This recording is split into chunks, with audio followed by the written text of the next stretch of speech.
Grief and loss are one of the hardest experiences in life. It's a time one is in fear of imagining who will be next. Today we dive into some of the signs that shows that one is not dealing with grief and loss in the right way. If new, subscribe so that we learn on how to know that one is not dealing with grief in the right way. It will help to know if the person needs further assistance. Without much ado, let's get started. Recognizing when you're not effectively dealing with grief and loss is crucial for your emotional well-being. Here are 5 signs that may indicate you're struggling to cope with your grief. Avoidance.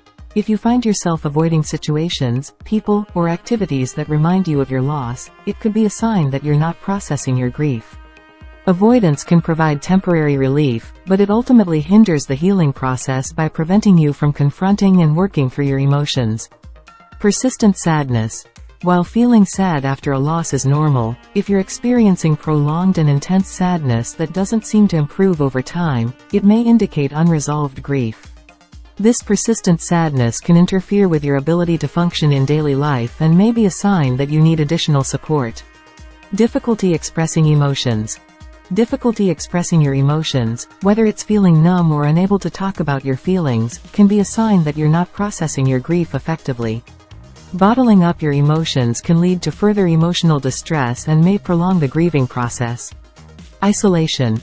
Withdrawing from social interactions and isolating yourself from friends and family is another common sign that you're struggling to cope with grief. While it's normal to need some time alone to process your emotions, prolonged isolation can exacerbate feelings of loneliness and depression. Engaging in destructive behaviors.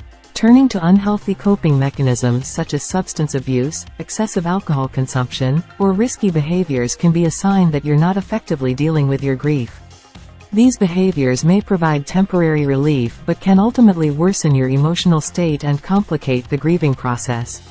If you recognize any of these signs in yourself, it's essential to seek support from friends, family, or a mental health professional. Grief is a complex and individual experience, and it's okay to ask for help when you need it. Subscribe and feel free to share your experiences on grief.